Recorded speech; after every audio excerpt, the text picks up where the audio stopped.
Recording in progress.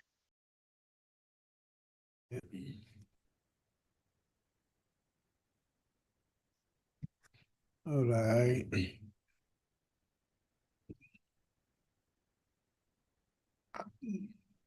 Good afternoon, honorable members. Good afternoon to the team that is coming in to be with us. Good afternoon to the Department of Health, if they've also joined in. Let me welcome you and say maybe let's start by just a moment of silence as we start this portfolio committee meeting. Thank you.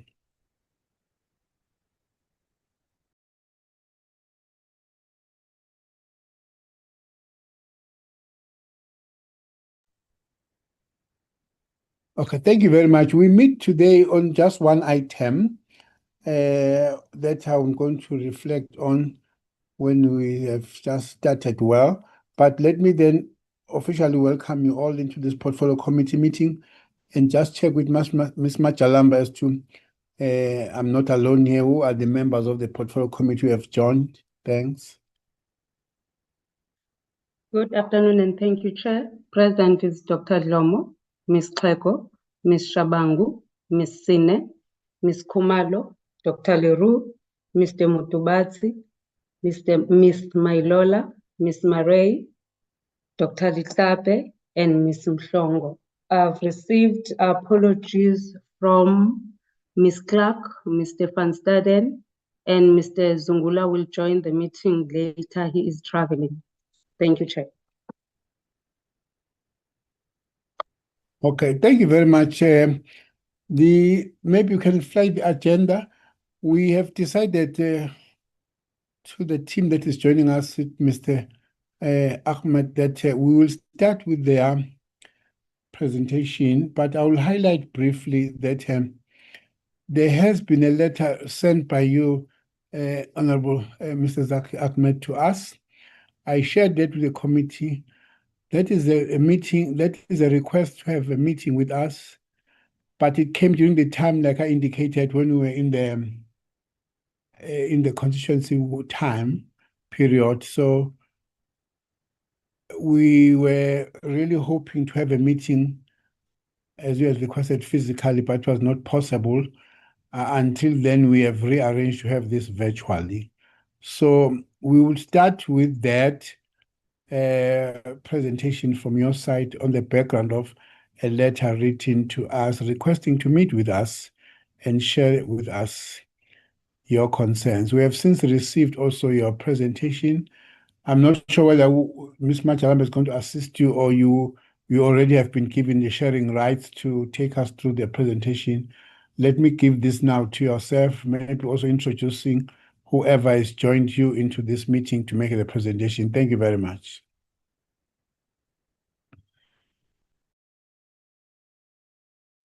Good afternoon, Chairperson. Good afternoon, members of the committee. Thank you for letting us make this presentation. I have with me my colleagues, Lindiwe Mvandaba, Sibongile Shabalala, also Nomsa Mercy, Dr. Francois Venter. Who am I leaving out? I think that's all of us. We are going to try and make a joint presentation in less than 40 minutes so that you can ask us as many questions as you like. We're making this submission on behalf of the Global HIV Treatment Coalition, which is made up of a number of organizations that have signed on to the letter to you as well. So all that should be on record. From our side, we hope that this discussion is going to be very productive because we really need Parliament's support on this and Parliament's support to the Department of Health. Thank you. I'm going to hand over to Sis Lindiwe. Molweni, Dr. Lomo, and all the members of the Parliament. I'm Lindiwe, living with HIV, an activist. So my worry is, if urhulumente akenze malungiselelo angxamisekileyo ngoku eziba erhuqa inyawo ekubeni thina sivota every 5 years for them. Kodwa xa kufanele ubana mabasiseve barhuqa inyawo. Kukho iproblem ye-budget cut kaTrump. As ii-clinics ziyakolapsa, ezinye ziyavalwa like i-male clinic. Abantwana abafumani zi-immunization, but uMinister of Health uthi yena ayikakolapsi into ye-HIV treatment. Although abantu bengasakwazi ukufumana i-treatment zabo for 6 months and 3 months, why eza kuthetha loo nto? Iwari yam ilapho ke, because urhulumente akakwazi ukuseva ngale ndlela fanele basiseve ngalo, and awunizi kuthi nizosixelela amalungiselelo ba athini na. Ilapho istress esinaso thina. Why ningezi ebantwini aba banivotelayo? What are we voting for in South Africa? Because you're supposed to bana niseva thina. Nithini nge-treatment ye-HIV? Iphi imali yalapha eSouth Africa? Thank you, Sis Lindiwe. Should we do the translation, Chairperson? I think our gadget does have a translation system. For those who need translation, we can press on there and then it asks for the language that you want to be. So we are covered on that part. Thanks. Thank you so much. Chair, could I just check? Sorry to interrupt. I did try and just I did hear most of what Lindiwe shared with us, but it didn't seem like there was an option for translation. Is there a translation service running today? You know, I assume that you are in the house where there's translation. No, you are correct. There was no translation done. I always press it on the house and get the translation done. But for this purpose of the meeting, no, we did not make that provision. Yes. Okay. Should we so- ask one of our colleagues to translate? Yes, so that you can all be covered. There are Okay. some members here on the portfolio committee who may not have understood well. Thank you. Good evening, Dr. Lomo. My name is Zogiso Avuka, and I'll be translating for Mamulindi. I'm not going to be saying everything in detail, but I'm just going to be giving a summary of what she was saying. So basically, she's saying that the government is taking its own time. While the male clinics are being closed down, children are not able to get immunization, and people are not able to get treatment. Those who were getting treatment for 6 months, the treatment has been reduced to 3 months now. And basically, the minister is not recognizing the impact. And she's also emphasizing that we have voted for the government, and the government is supposed to be serving. Where is the money? The government is supposed to be coming directly to the people with the answers. Thank you. We're now going to move to Sis Nomsa Mercy from the Sex Workers Education and Advocacy Task Force.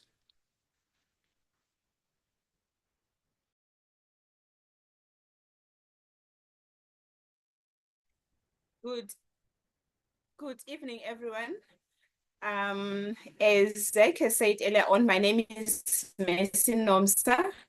I'm the Direct Service Manager at SWAT. What we do in the Direct Services at SWAT, we do outreaches. We always in direct contact with sex workers. Am I audible enough?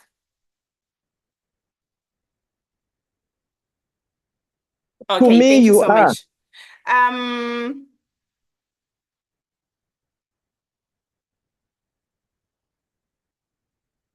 Okay, I'm a bit far.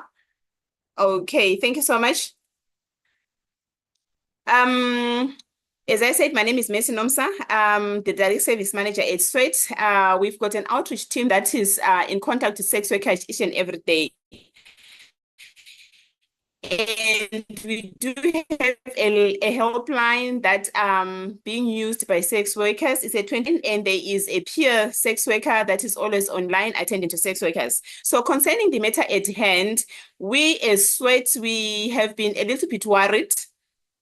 And we have done this. I think there are things that we've done as an organization whereby we're trying to reach out to sex workers so that we can link them to care. And one of the challenges that we have been facing is that ever since these clinics, our friendly clinics that were assigned to key populations were closed, some of the sex workers didn't have enough time to go to these clinics to go get medication for their for the coming months before any other plan was made again. But they didn't get even referral letters to go to other institutions. That's when us as SWET came in, whereby we started trying to link sex workers to other public hospitals. And for that on its own, it's a challenge to sex workers. Remember when we had these clinics that were only for sex workers, there were mobile vans that used to go to sex workers, deliver medication, be it PrEP or ARTS, to sex workers. And some of the sex workers, they don't even know where these clinics were. And our worry is that people are going to default, and it's going to be a big challenge because of funding constraints, whereby we won't be able to reach all the sex workers out there, and there will be like a big breakout for sex workers defaulting. And the other thing that we have started, where we are trying, is to link sex workers to clinics closer to them. But some of the challenges is that for those who don't have referral notes, when they go to this clinic, they are treated as new clients. But some of the clinics, they do take them on board and give them medication, but still we don't know, and we're not quite sure to how much or how sustainable is this process going to be for sex workers when far as ART is concerned and PrEP.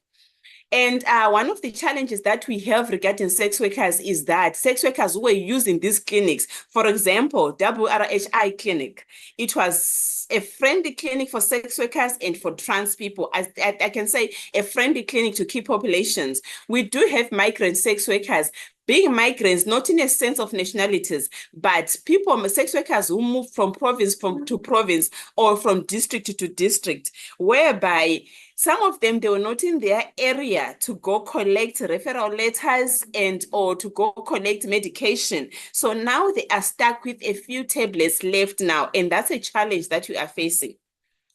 One of the challenges that we are facing is that we deal with sex workers, and it's so difficult for them to go to those public hospitals as well to go get medication. Some, they stay far. And the other challenge that we're facing and that we've been facing is that we cannot reach all sex workers. Some of them, they don't have cell phones whereby we can reach them to inform them about all this that is happening. For right now, as we speak, some of them are still waiting for the vans. Remember WRHI and Health for Men, they used to have mobile vans that could go out there and reach sex workers and deliver their meds. Everything was done at the hotspots. Not every sex worker came into the institution to get assistance. So this is where we are at right now. I'm not sure if we're having questions now or we're going to be taking questions later on.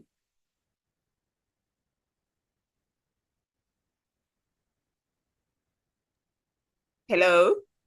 Sis Nomsa, I think the questions will be asked later.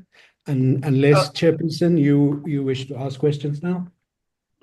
No, we took your direction that you are going to take a 30 to 45 minutes, 40 minutes presentation of one after the other. So that's what we are doing now. Okay, yeah. Oh, Thank okay. you. Now I'm going to ask my colleague Sibongile Shabalala Madala from the Treatment Action Campaign to address the committee. Good evening, colleagues. I'm sorry, I will switch off my video because my network is very slow and it might disturb my conversation. Let me greet you all for this meeting and thank you the chairperson of the portfolio committee, for joining this meeting. I won't be long, but I just want to speak more about how the monitoring program has been disrupted. And I think, Babu Dlomo, you remember, you have been part of our community engagement the past years when you were the deputy minister and you engaged with us, and you've seen how much work that the community-led monitoring did for our communities and the work that we are doing as a country in terms of responding to HIV services. So since the funding cut, our work has been just disrupted without any notification, and we were unable to finish our cycles. But through our branches and the work that we are doing on the ground, we managed to pick up some few concerns from communities or patients. Since the funding cut, the increase in waiting times in most of the clinic has been experienced by patients who don't have transfer letters. They've been turned away, and we've been trying to make calls with those who are contacting us. So you can imagine, to say, out of millions of people who are living with HIV, how many are contacting a TAC? We cannot even say 1% of those people, but those who are coming to us, we always make sure that we call the clinics. We try, by all means, we take them to clinic. We advocate for them to get a medication. But in the true sense of everything, they are not getting a treatment if they don't have a transfer letters. We have reports in several areas, including Gauteng, where patients were no longer getting three months supply. They were moved to 2 months supply, and others have been given 1 month supply. So the supply of medication is reducing as we are speaking. In terms of art collection, we spoke to 46 people. Those 46 people, they told us that now it takes longer for them to be in facilities than it was. So since after the funding cut, so you can imagine that the number of staff there in the clinic, they're working under pressure. They don't have enough staff to cater for people, and people are spending more time again in facilities. As an organization, also, we are unable to monitor all more than 400 clinics that we were monitoring. But through the monitoring that we are doing, there are a lot of challenges that we are still facing, and there's a lot of frustration that is happening. Like, for instance, including simple things like water. It's a crisis in our facilities, which those are the things that we need to be able to monitor and pick them up in time and report to duty bearers, so that those things can be able to be dealt with in time. So we are also a part of the 1.1 million campaign, chairperson. But the challenge that we have is that as much as the 1.1 campaign is happening, it's not happening where people are. We are trying by all means to get people into care, but if we don't have enough resources, enough staff, enough medication, then it means we are pouring water into a leaking bucket. So it means we are not doing what we are supposed to do. So I just want to urge the health portfolio committee to look deeper into this and listen to us as activists, to say we are frustrated, we are scared for our lives on the ground, and this is not a political issue. This is an issue of human life. Thank you, Chair Enzaki. Chairperson, thank you. I'm going to ask Dr. Francois Venter, Professor Venter, to speak. There are also other clinicians on, Professor Farid Abdullah, Eric Kumar, and I think Professor Linda Gale Becker might also be on, but Francois is going to speak on behalf of us. Hi, everybody, and thank you so much for the invitation. I've disseminated a document just talking to the issues in Gauteng more broadly. And I'm not going to read the document because I think many of you are aware of what's contained in there, but it talks to the weaknesses of Gauteng specifically. the reason I've circulated that is because Gauteng's the biggest recipient of PEPFAR funding. It's also the place where most people with HIV live, along with KwaZulu-Natal. And it's where I think you're going to see the fastest impact of the PEPFAR funding cuts. I work within Central Johannesburg. I ran the PEPFAR, a very large PEPFAR program till about 2012. I haven't been I haven't been directly involved in PEPFAR for the last 12 or 13 years, and my unit does not receive PEPFAR funding. But I've been somewhat distantly involved with many of the key population programs. And also, I see the data all the time, and I see the services, particularly in the city where, where we work in the clinics and we work within the community and things. I think what we have noticed, well, it's very difficult not to notice, is the direct collapse of the testing programs, of the HIV testing programs in the community and then within the key population programs, and the dramatic impact on the pre-exposure prophylaxis and prevention programs. The sex worker program, which is a very well-established program, is essentially just stopped. The other key population programs have also stopped, but more insidiously, and I think this is which often the Department of Health people I engage with at the National Department don't seem to realize, is the active case finding within the community has completely ceased. And with it means that we are not identifying HIV early on. We're finding HIV increasingly symptomatic at the level of the clinics and hospitals, which is a disaster. It means that the average CD4 count at initiation is going to start falling. So that's two terrible things that's going to happen, is that we're going to start finding people when they're sick, and we're going to not get our prevention programs through the key population programs as we had before. And that's all I'm seeing in the last few months within the department, within the Gauteng program. The minister asserts that there's been this huge increase in number of new initiations. I don't know where those numbers come from, because we're not seeing that on the ground, certainly not in Central Johannesburg, which is, as I said, one of the largest areas where we would be seeing that happening. And Gauteng is so weak at the moment. The health system is so compromised that any increase in hospitalizations is going to lead to our hospital services, being severely compromised. The document I'm circulating is just showing you how badly things are going within the Department of Health there, and how, our managerial structures are in such a parlous state. So all I'm saying to you is that I've been reading, obviously, what the minister's saying. I've read the briefing that he gave you, but a lot of that is not reassuring to me. I'm not seeing any of the mitigation that they're talking about. I'm not seeing the programs that they're talking about having the impact on the ground that it should be happening there. I'm not seeing evidence of a plan. And most importantly, the key population programs are not, the benefits are not showing there. So if something is not done soon, we are going to see towards the end of the year a very large wave of illness hitting our hospitals. And the prevention program, I can already tell you that the new infection rates are probably going up on the ground. So I'm going to leave it there, and you can read the document that I've disseminated when you've got time. Thank you so much for your time, everybody.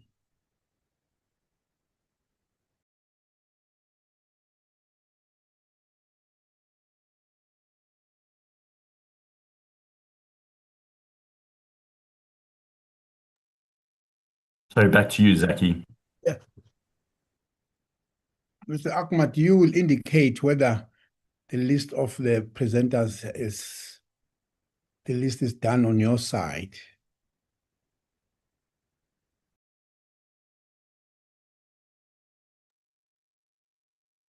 I think there was somebody to follow me. I think Jefferson, it was me, but I'm just trying to get my slides up. I'm very technically challenged. Okay. Okay. What? Oh, what?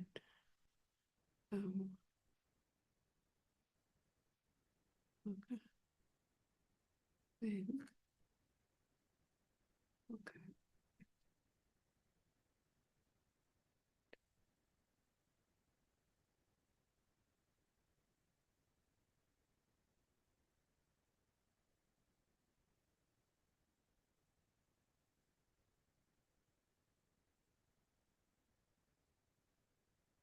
gone missing.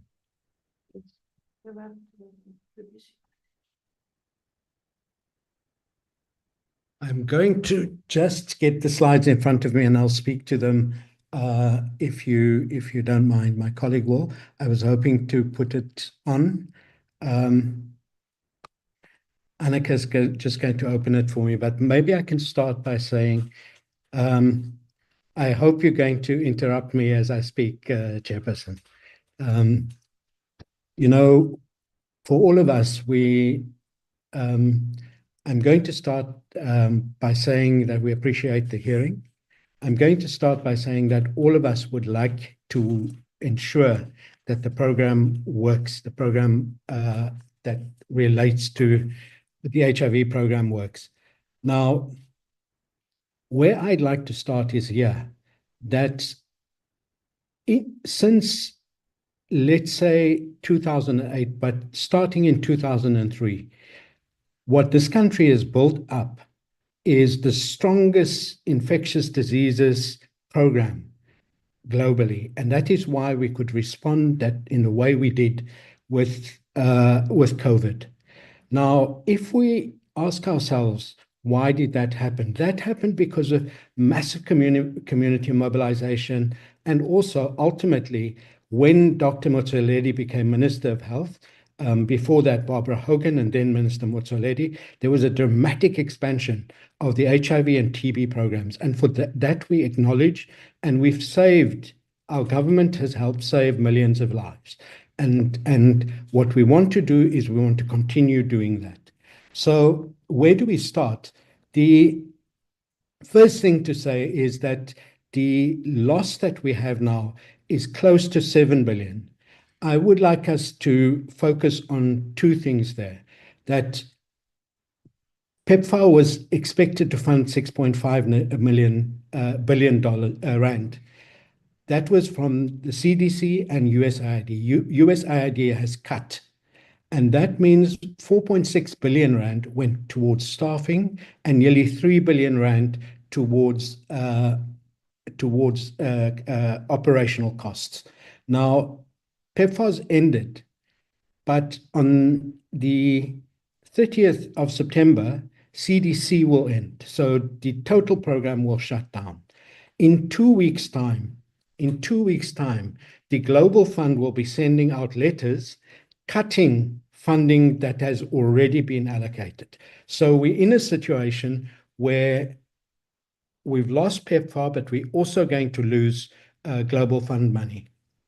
Now, the loss, my colleagues have spoken about the community-based care. Now, as I sit here, I've been on treatment since towards the end of 2003. That is now 22 years. For people who don't know, I can have unprotected sex, which I don't do, without transmitting the virus. People whose virus is suppressed, we don't pass on the virus. But if we have treatment interruptions or treatment stopping, what will happen is our viral load will rise, and rapidly, very rapidly, people will start becoming sick. But more importantly, we become infectious again and we transmit the virus. So what we can see if we don't take action is all of this happening. The targeted clinics, I go to the Ivan Tom's clinic for men. I used to. It is now shut down completely. In that place, our medicines were available for three months initially, and then it became 6 months on which you could get all your medicines, and you didn't need to watch if your viral load was suppressed. And that means that the load on the clinics was much less. Now, those clinics have been shut down, and now the broader system is being burdened with both the HIV and TB epidemics. The infrastructure, I think Nomsa spoke about it, the mobile clinics. Currently in Kuyasa, for instance, in the city of Cape Town, the containers are not allowed to be used, and there were containers for HIV and for TB. They shut down, and that's across just about every clinic in Khayelitsha and in the Klipfontein district, which had containers paid for by PEPFAR. It is totally unjust that those things should have been cut down. We should be battling Donald Trump, not trying to fight among ourselves, and we don't want to fight. So the critical question we would like to ask this committee is the following. If we look at the statements by the Treasury, by the Minister of Finance, we accept in good faith that the Department of Health has put forward provincial plans to Treasury asking for 1.3 billion rand from the contingency fund under Section 16 of the PFMA. We all know that that is possible, but the questions that we need to ask is, none of us have seen those plans, and certainly the experts haven't. I'm sure that there are experts that have worked with the Department of Health, but in order for communication to take place properly, it is critical that every expert and people like Sibongile, who was just spoken, who directly affected and directly work with communities, are aware of what is in the plans, because they can say, this is where we can cut, this is where we don't need to cut, and this is where a critical service that we can't give up. The critical services we can't give up is prevention. The second critical thing is adherence support. And obviously, when it comes to prevention, at the top of it is mother-to-child HIV prevention, at the top of it. And then, obviously, also what people call target populations. I don't like that term. We either queer or we sex workers or prisoners or immigrants. One of the things that we now have to ask is, we want Parliament to secure the plan. Now, what are the powers that Parliament have? Parliament has obviously the powers, you know it better than I do. You have the powers of legislation, but you also have the annual performance plans that come before you. This is an amended annual performance plan that has to come before you. And we need to ensure that there's discussion on this plan, not simply in the department and with Treasury, but within the broader population, like the National Strategic Plan on HIV was canvassed at every level of society. This amendment needs to, so that there isn't panic in our society. The information is critical, so I hope that we'd be able to do a further meeting when those plans are before Parliament, so that it can be discussed properly. I also would urge Parliament to have a separate hearing on research needs, because the critical research around HIV, TB, PrEP, and so on, and cure of HIV are things that must continue, and in some way or another, and Parliament should also be able to scrutinize that. We know that you have the power, and we want to help you and ourselves to help the Minister. Now, the important other information that what we know is the National Health Laboratory Services has a significant number of data which shows a decline in the number of people whose viral load has been taken. In particular, a decline among youth 15 to 24 who are not going forward and having their viral load tested. Now, what does this mean? If you're in the 15 to 24 age group, you definitely have sex. I mean, I'm 63. I'm probably not having so much, but if you're 24, if you're 15, that is the age group that need PrEP, and that is the age group that need support to adhere to their medicines. And the antiretroviral adherence clubs have been phenomenal. Chairperson, I want us to end up on saying this.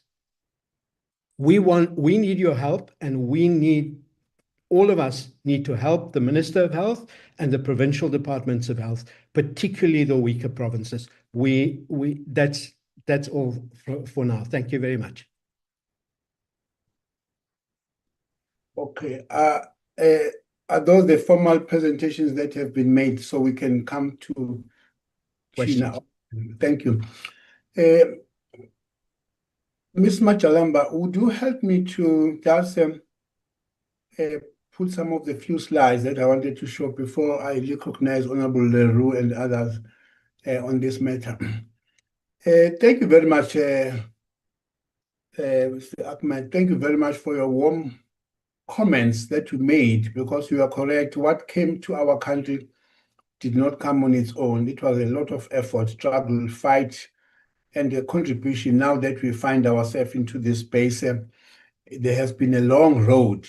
You are correct that before 2009, this country was really not paying too much attention to really on this process. And coming in of the new administration 2009, led by President Zuma and the Minister Mswaleti, changed most of the issues that we are now seeing as fruit. Ms. Matalamba, I'll wait for you to show those slides. However, we need to just say, because we were not ready really to engage with you until we were able to see the minister, and he did come. So on this date, he presented to us the plan, which I just want to briefly share with you. I've picked up about 4 slides. So then Ms. Machalamba, give me the next slide to say, in that slide, in that presentation, he was actually saying they are giving us a background of the work that actually has been done in the light of what is happening with the administration of the US. And therefore, it is also evident that from the statement, there's some belief that the fight against this pandemic of HIV/TB can only happen inside offices, laboratories, governments, buildings, or some public or private health facilities. If they don't notice that campaign, probably we will panic and think that nothing is not happening. So the department was saying they wish to stress that the biggest fight against these challenges is happening in the villages and communities. And ever since the PEPFAR pulled out, the department has been focusing on how to actually improve that part. And then I think I'll jump to the slides that were then later on. Ms. Machalamba, show me the slides then of what then Minister brought as a sequence of what happened since the announcement by Donald Trump, President, that this is what was going to happen. Firstly, that on the 29th of January, the minister presented this contingency plan, the contingency plans before cabinet, and then on the 5th of February, then convened weekly provincial reviews, meeting with the province. So we believe this, Dr. Francois Fentel. I mean, this is what he gives to us, and therefore we would not believe that he would give us something that is not happening. When you are saying you don't see it on the ground, provinces would report and really come in. So he met with provinces and partners, commenting on this and to say, what are we doing now with the issue that has come up? On the 10th of February, the minister therefore said he also, among other things, met with the potential funders in the private sector to solicit support, because the crisis was already happening, to close this gap of the PEPFAR funding. The next day, the DG issued circular on provisions of uninterrupted HIV prevention, treatment, STI, and treatment services across all public health facilities. On the same day, minister met with the Minister of Finance, and I'm glad Mr. Zackie speak to this one. Mr. Zackie Achmat speak to this one to say, until and unless you also have a continuous engagement with the Minister of Finance, some of these things may not be realizable. On the 19th, the Minister of Health came to us as a portfolio committee, and they briefed us, because we were too wanting to be not to be left behind as to what are the plans that the minister will have for the country in the light of what therefore President Donald Trump had announced. And then the minister now also gave us something we were not aware of, that he met with His Excellency Bill Clinton to solicit support also to close this gap. The next day, he met with the CEO of Bill Clinton and Melinda Gates Foundation to solicit more support on this process. So certain things were happening. The minister met with the MECs under SANAC, and here, Sisbo, you were present, because that's where I find Sisbo being advantageously, as a veteran of the TAC, but also still a current leader of the TAC and a lot of civil society within SANAC, because then they met and therefore, among other things, on this day, agreed to launch this 1.1 million Close the Gap campaign and to put 1.1 million of citizens on treatment by the end of 2025. And at least one can even pause and say, Mrs. Bo can actually report much better because she's well advanced than all of us who are not necessarily all the time on SANAC to update us on the progress that they are making on this plan. The minister therefore addressed the PEPFAR implementing partners and US government and plans to fund for government moving forward. He was just making a plea to say, please, is there another possibility to, like now the president was still there yesterday, to check if they could not rethink their plans. On the minister also came to the debate was it is an issue that is contentious. I mean, nationally of interest. It came in and we were part of the debate talking about this matter in Parliament. And then on the 14th of March, the minister met with the French Development Agency to solicit support to close the funding gap. On the 24th of March, he reports that on the TB campaign, on the TB day, the NTB campaign launching to find TB missing clients and conduct 5 million TB cases, TB tests. Now, this actually, Comrade Zackie is saying, between April and May, they continue to do provincial roadshows, which we even asked him, are there any political leadership on these roadshows calling upon citizens, addressing the healthcare workers, provincial AIDS council, civil society, private sector, and other government departments supported by Center for Disease Control and Prevention. In those meetings, the minister is saying is really making sure that the message is going on the ground to our citizens. And among other things that they are touching is what also Comrade Nomsa was touching to say for now, because all the discussions and plans that they are putting in place have not necessarily translated into money. They have actually erred on the side of, because the clinics are closing, especially those that were looking after our key populations, can there be a movement, and there has been a movement of their files into some government clinics or hospitals nearby where they are?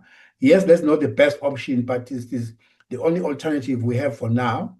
And this platform and some of the things that the minister has been doing will then assist to trace and track where are these members who are not getting their treatment when the clinic has closed down, so that meanwhile, all these processes are going on, we could then get them to get to the nearest place. We were engaging the minister, saying, Minister, you probably know that some of these citizens are very comfortable in those clinics because they are friendly, they are not discriminatory.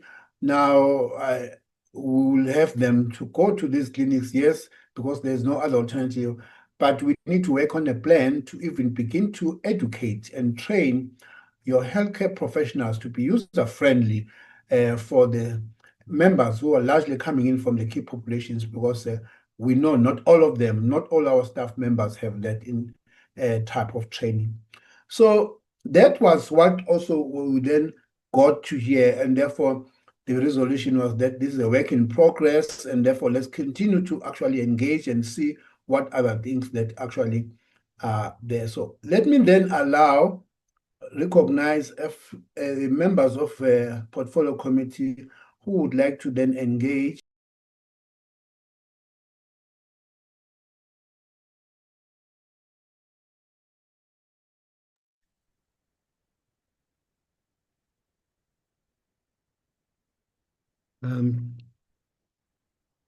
Chairperson, we're seeing hands, but Okay, you're seeing hands, but you don't hear my voice. I'm so we sorry. don't hear anyone's voice. Yes. Sorry, Dr. Leroux, I'll give you number 1. Honorable Motubatse, you are number 2. I'm just checking in my platform here if there are any hands. So far, I see those hands. Honorable Sine, number 3. Honorable Dr. Leklape, number 4.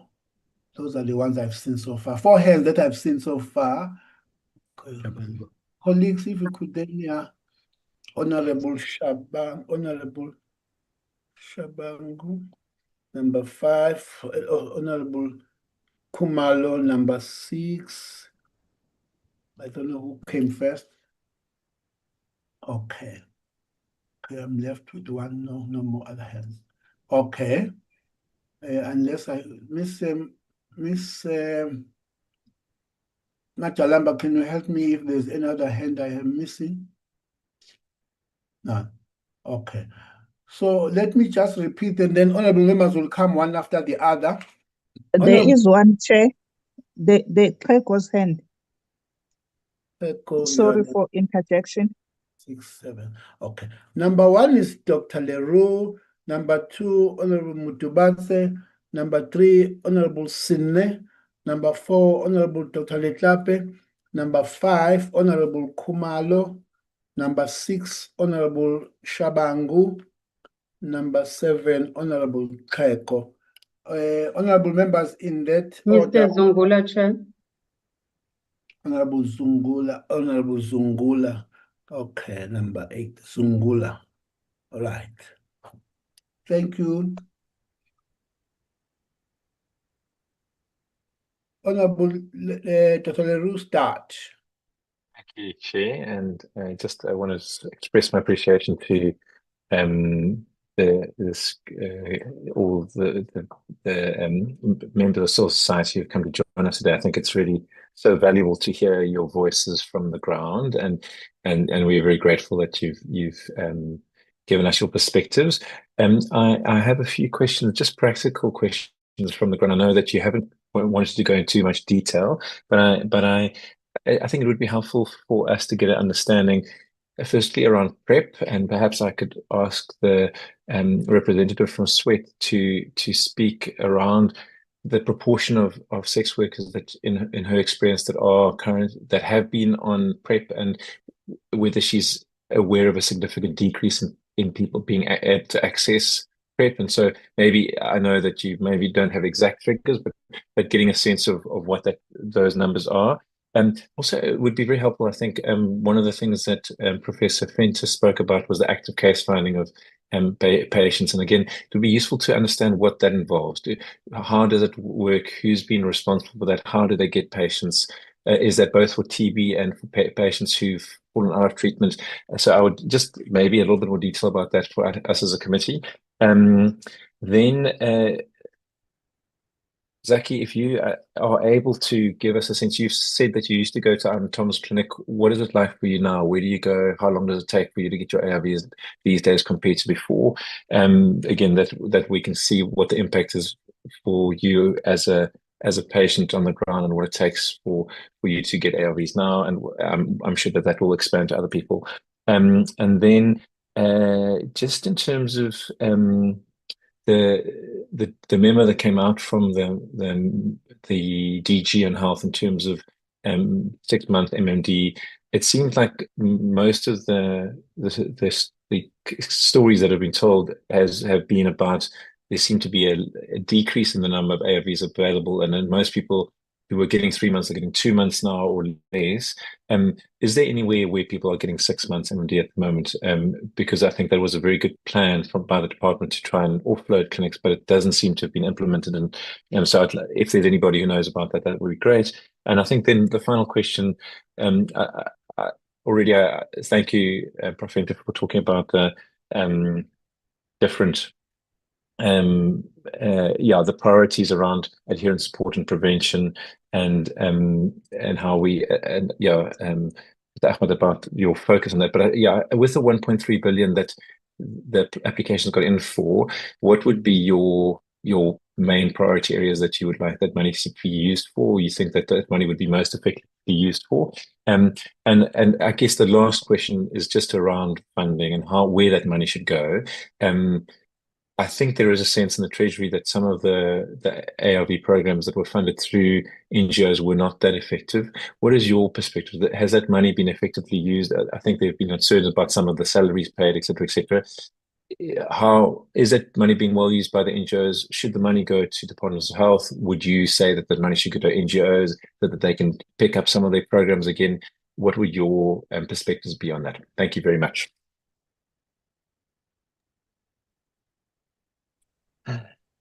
No, thanks. Well, thanks very much, Chair. And also welcoming the presentation that was made. Mine is just one question. I heard members talking about the collapse of the programs.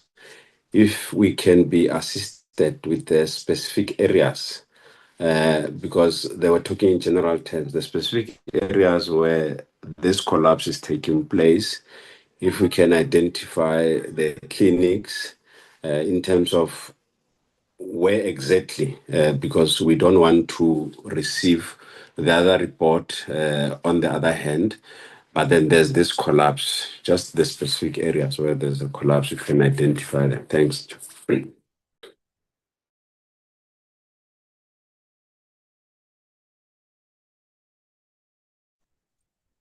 Thank you, Chairperson. I'm number 3.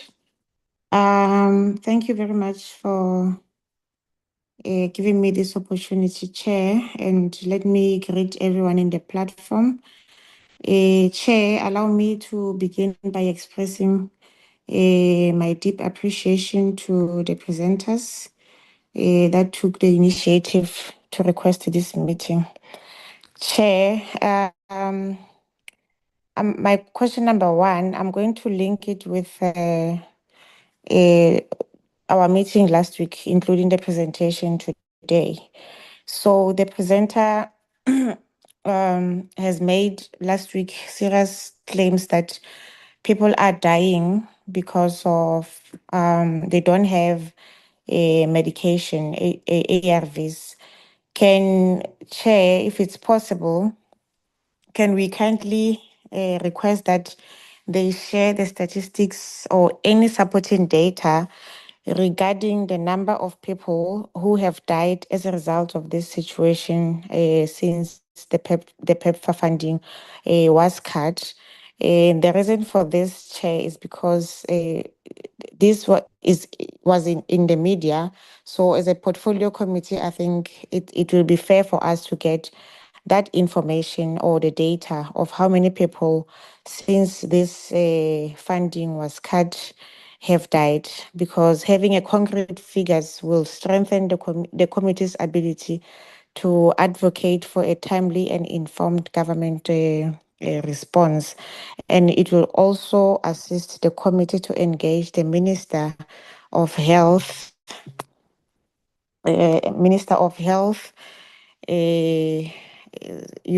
to effectively and pursue urgent interventions that will be required. And number 2, Chair, while we fully acknowledge the urgency of their concerns raised and the genuine impact on the funding cuts, may I ask, Chair, whether the issues raised somehow, especially on the letter, I think they are harsh, and given that South Africa runs the largest HIV program in the world, funded primarily now by government itself, I think perhaps, Chair, it will be important for us to sometimes, even when we have challenges, we appreciate. Perhaps, Chair, is there a room to recognize the strides that have been made through the national HIV response, even as we discuss the very real challenges brought by this recent situation of PEPFAR cut? So, Chair, that's what I wanted to raise. Most importantly, if we can get the stats of, because last week we had the presentation from the Minister he briefed the people of South Africa in terms of what they have done as a department. And it's a bit disturbing when we also receive, not presentations, but media, the very same presenters who went to the media to report something, contrary to what the minister was saying. If we can just be clarified on what is actually happening. So, Chair, thank you very much. Honorable Dr. Letlape. Thank you, Chair. I don't know if I'm allowed not to show my video, but I will just briefly. I'm at the airport. For me, what I would like to, You are what I'd allowed. like. Well, if you have a challenge, yes, you are allowed. Thanks. Okay, thank you. All I just want to ask is to state firstly that there'll always be a gap between what is happening at the court phase and what is happening at an administrative level. And what I would ask of our colleagues that have made these presentations is, can they put a plan that would ensure that nobody gets left behind on the treatment plan? Because the communities that are accessing treatment in safe places, let's face it, our public institutions cannot be considered safe spaces. And if we do not come up with a plan that involves those that are in the front line as activists in this area, and not something that just says transfer the file to the center and the patient might collide with the file, that is not going to assist in this way. So, Francois, particularly to you and Zackie, those that are in the front, how can we ensure that nobody falls through the cracks? What proposal would you put up front that we would urge the Department of Health to consider and work with you to ensure that nobody falls through the cracks? I don't think it's going to be helpful to want issues of confirming statistics or saying the minister says, the activists say. Having worked in that arena, I know how vulnerable people that are in a comfortable space where they access treatment will be terrified of having to go to a public institution. We've been on oversight. We've seen the long queues. We've seen the lack of privacy, and we don't want people to relive those experiences. So what I'm asking is we should be able as a committee to facilitate proposals that come from you as a group to be considered by the department, and how we ensure that resources are mobilized to make that happen. For me, what should be foremost is about the care for patients rather than systematic issues where you have giant slashing. Let's put the patients first. What proposal can you put on the table that we could urge the ministry to support and help mobilize whatever necessary resources to make that happen? Thank you, Chair. Thank you very much. Honorable Khumalo. Thank you very much, Chair, for this opportunity. Greetings for all members of the committee that are in the platform and our NGOs that are in the platform too. Chairperson, I want also to appreciate the presentation from the NGO and also appreciate the presentation and the acknowledgement by Mr. Zackie that the Minister Zwaledi, he has worked with on various program of HIV and AIDS, and he has done his part.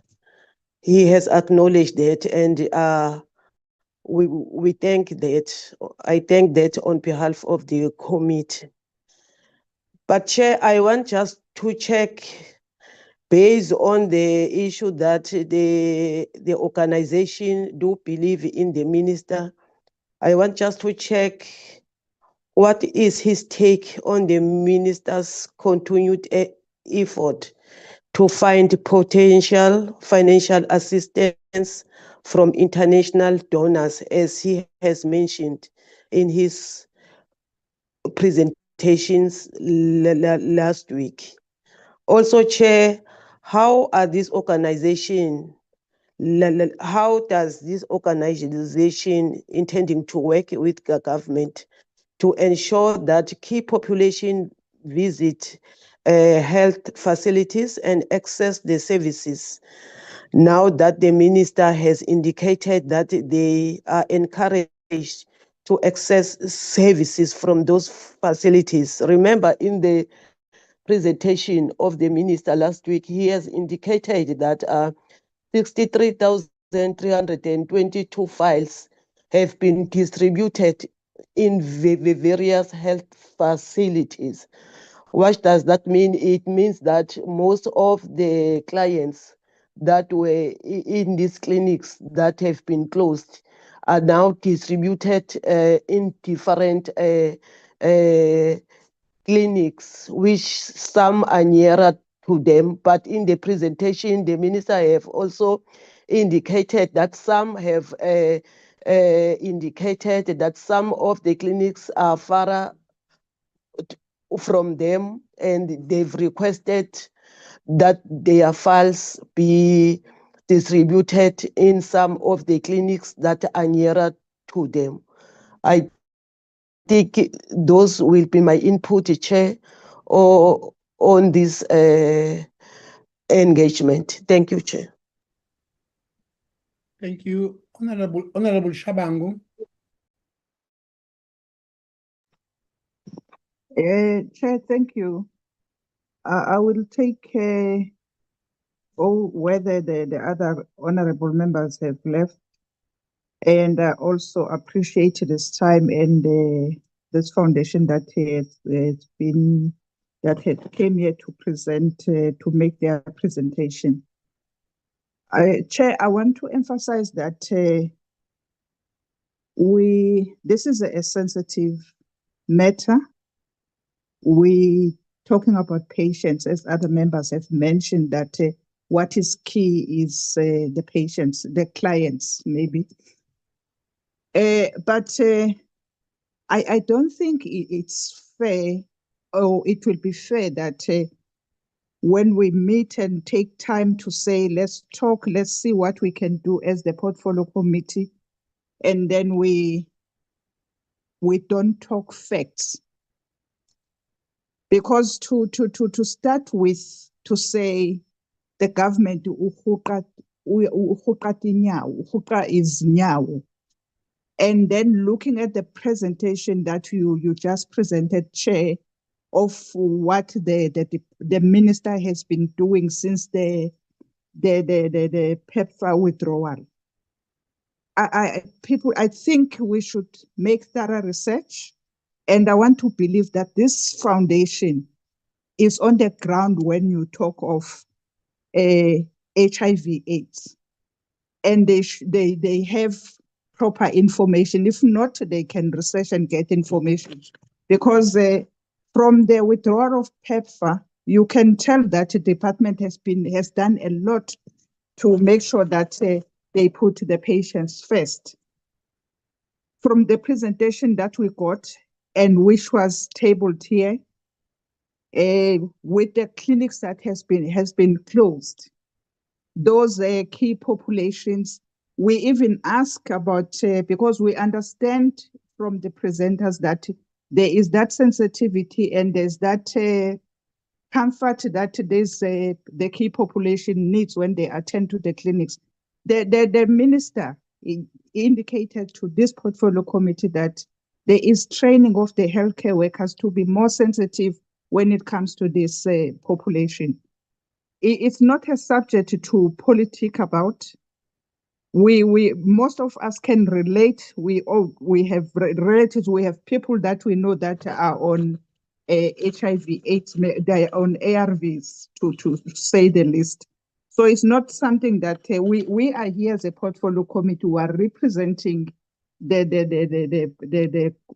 population, the South African citizen. And to say that the steps doesn't mean anything. This thing was on the social media chair to say the clinics have collapsed.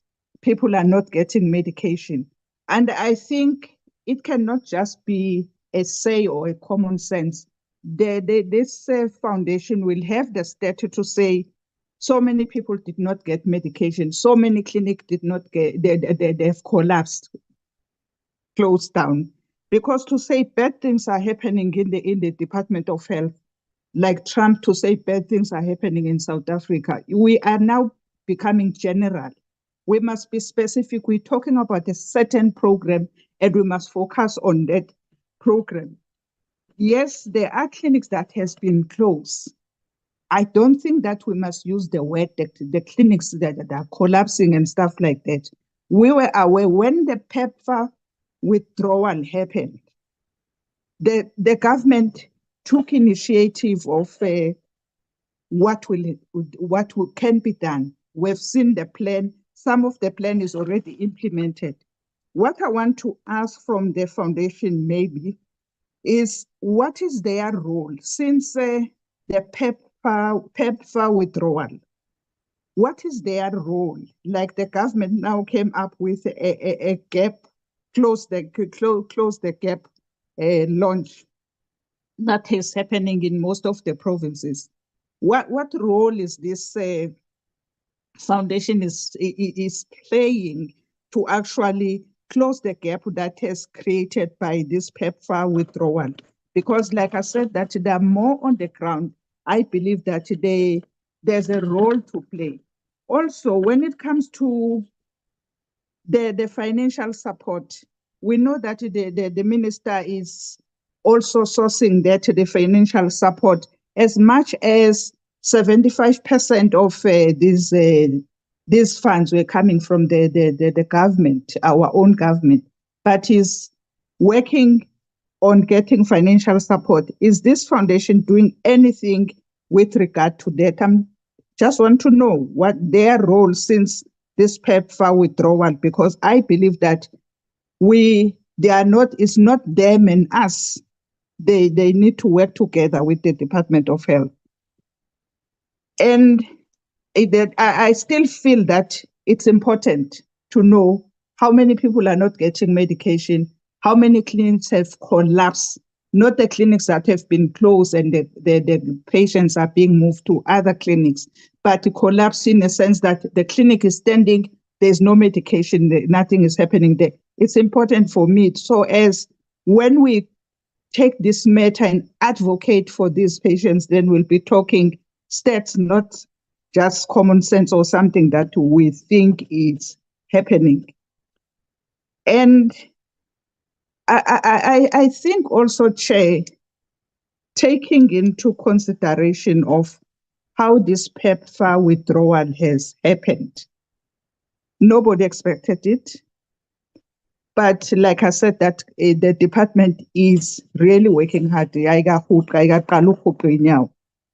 to say the patients that were getting medication on a 6-monthly basis, now they are getting it on a 3-monthly basis.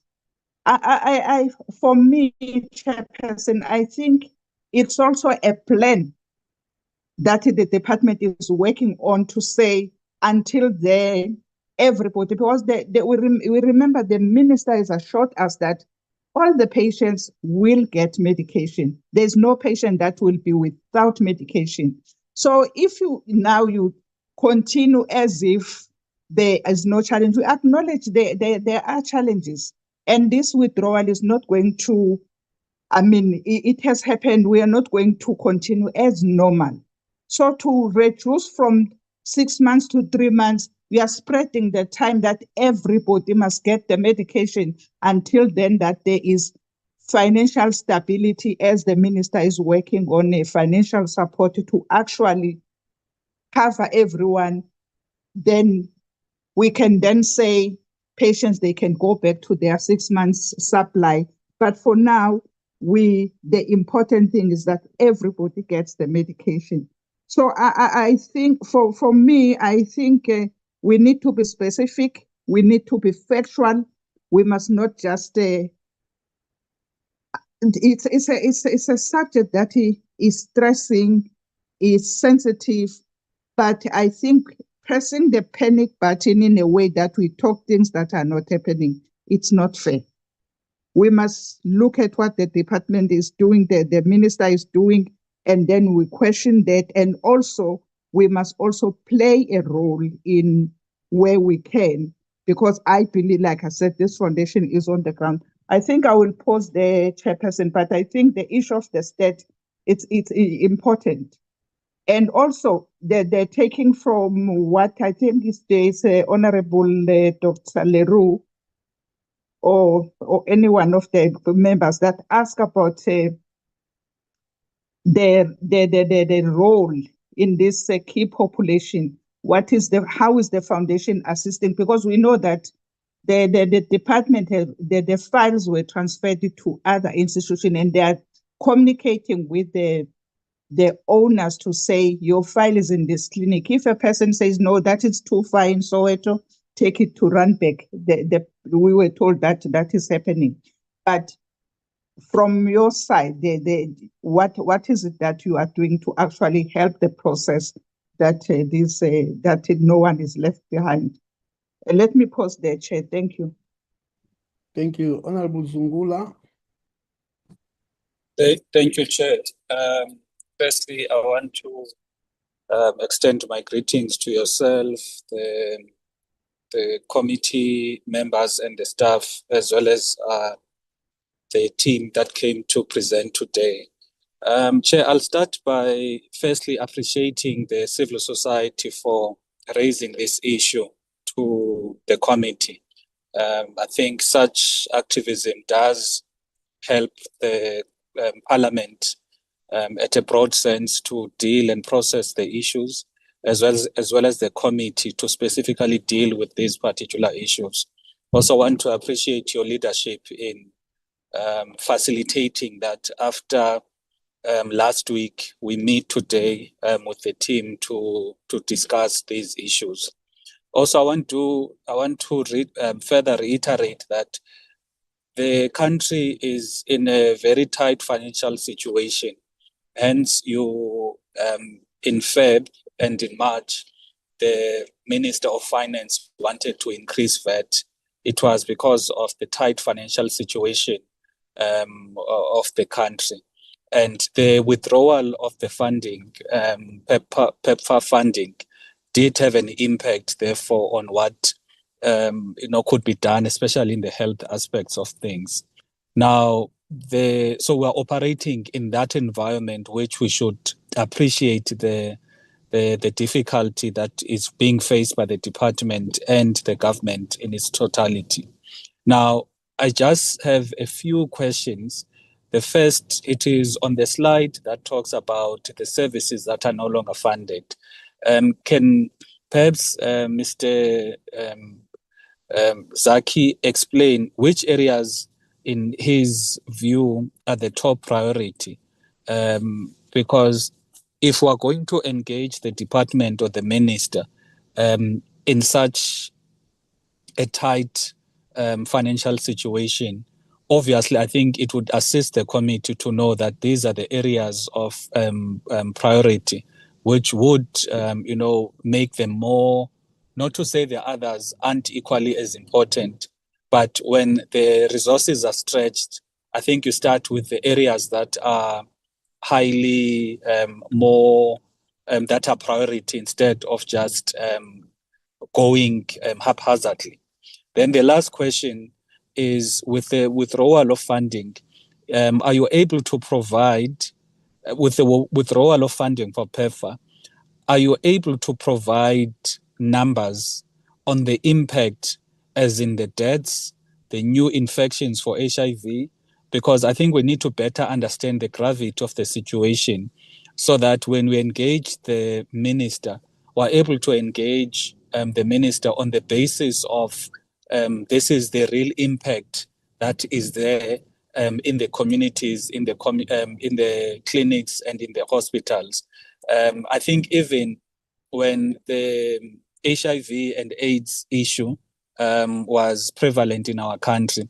I think what led to a more responsive action from the government was, the numbers and, the fear of there were funerals almost every weekend in all communities. So I think that made the government to have a much more focused response. So I think if we can have the numbers now to say, with the withdrawal of the PEPFAR funding, this is the true state in terms of the real impact in the communities, so that we are able to engage the department with more information at our disposal. Thank you, Chair. Okay. Last hand, Honorable Kleko. Thank you very much, Chairperson of the Portfolio Committee on Health. Good evening to you, members of Parliament, all those connected, and also to our guests today. Let me appreciate the presentation, Chair, and also greet the team. At least the presentation does make sense to me. It is a bit well structured, but I have some questions to ask. Chair, thank you very much for starting the meeting by reminding us about what steps has the department taken ever since there was this notice of an immediate withdrawal of PEPFAR. I think this coalition is one of lobby groups or advocacy groups that advocated for HIV/AIDS clients treatment. By the time it was very difficult for one to be put on treatment. These days we talk of a client that has been tested today and introduced to a treatment today that we acknowledge. I think these are men and women who carried that, were amongst those who lobbied the department. At least there was success for that, and we can say that impacted positively. Chair, to the second presenter that talked on treatment not provided, I can say I follow up on that to ask how many clients did not get treatment, where are those, so that we can follow up on the department. You see, our role as the portfolio committee members is not that of providing a service, is that of making sure that a service is provided. As the group is on the ground doing the work like this, we are also on the ground as members of Parliament, including the ones that are members on the portfolio of health, to make sure that services are provided. Chair, the other follow-up that I have is on the issue of children not getting immunization. I think that's one program that the department prioritizes. When you talk that, it means a child can die because he has not been getting immunization. If we can be referred to a province, a district, or a clinic where these services are no longer available, we can be glad so that we can follow up on the department. Also, Chair, on the issue of PEPFAR withdrawal, there may be various reasons for this fund or grant or sort of a donor funding to be withdrawn. It may be political. It may be a reason that I have long been supporting these countries on this. But to us, it means we need to work together. We also need to manage the transition, because patients' information will be very much important this time around. Those files that were there in those private clinics, it would be easy to get clients' information if those are transferred to nearby government clinics or government hospitals. There was also an issue, Chair, that was saying clients are not getting referral letters. That's something that we need to follow up even in this meeting. What are those clients? Why are they not getting those referrals? Is it the problem of the clinics that have shut down? If those have shut down, what did they do with clients' files? Because they need to continuously engage the clients or the patients. They have long been working with them. It means you cannot just throw them away to say, I have closed down. Before you close down, you need to do a patient transfer to the government institution so that the government can plan better. If we know the statistics, the NDOH knows the statistics, it will be better for them to plan, to say this is the number, this is the data. Let me put it that way. I think managing the transition will be my recommendation, Chair. You have already highlighted the steps. Also, the fact that the president led a delegation to the US. I would also advise the team to continue attending and participating in that platform called SANAC.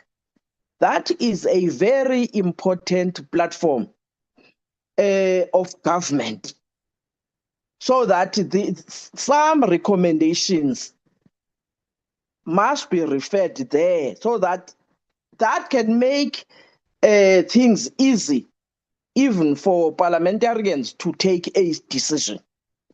We will continue as a portfolio committee to advise the minister to address the nation, because when the minister addresses the nation, it makes things easier even for those who do not know where to go after these clinics have closed down because of this.